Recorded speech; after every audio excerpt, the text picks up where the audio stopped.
Alors les semences paysannes, j'y suis venu très rapidement. Je peux même dire qu'à partir du moment où je me suis installé, j'étais déjà dedans, puisque mon prédécesseur, il travaillait déjà en semences de ferme, donc il triait lui-même. Et puis j'ai essayé de pousser le système jusqu'au plus loin que je pouvais, c'est-à-dire à trier d'autres espèces. L'objectif était de devenir entièrement autonome en semences au niveau de la ferme.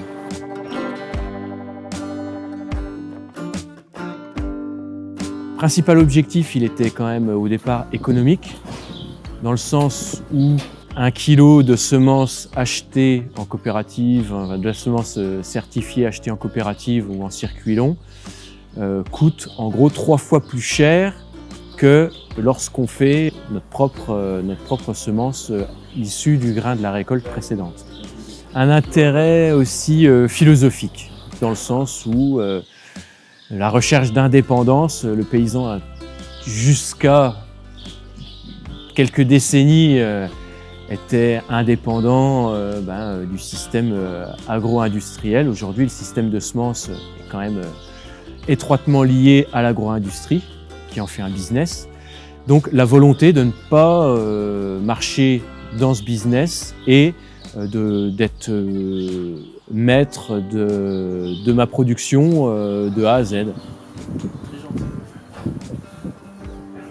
Pour faire les semences paysannes, il faut avant tout un trieur en fait. C'est la base. Donc pouvoir séparer le grain qui va servir de semence des adventices qu'on récolte, forcément qui sont dans la culture, et aussi adapter un mode de sélection pour sélectionner les plus gros grains, puisque donc opérer une sélection massale sur les grains, c'est-à-dire ressemer les plus gros grains dans l'objectif d'avoir des plantes qui génétiquement produisent les plus gros grains.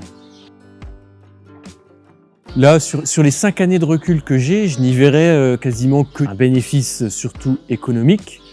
Après, du point de vue agronomique, je ne vois pas trop pour le moment de différence avec les premières années.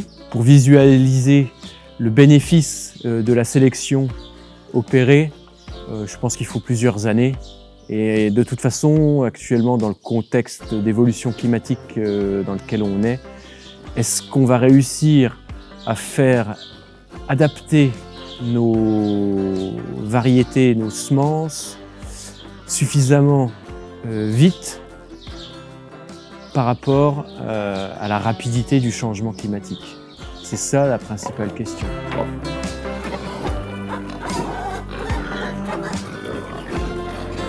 Le jour, quand j'ai fait ma reconversion professionnelle, quand je suis arrivé sur la ferme, je n'avais jamais conduit un tracteur, jamais conduit une moissonneuse, j'avais pas franchement de notion de mécanique ou quoi que ce soit. J'avais des notions de base en agronomie via mon cursus scolaire, ainsi que des notions d'écologie, pareil, via mon cursus scolaire et mon ancien cursus professionnel. Donc j'avais déjà certaines bases, mais voilà, il a fallu apprendre beaucoup de choses.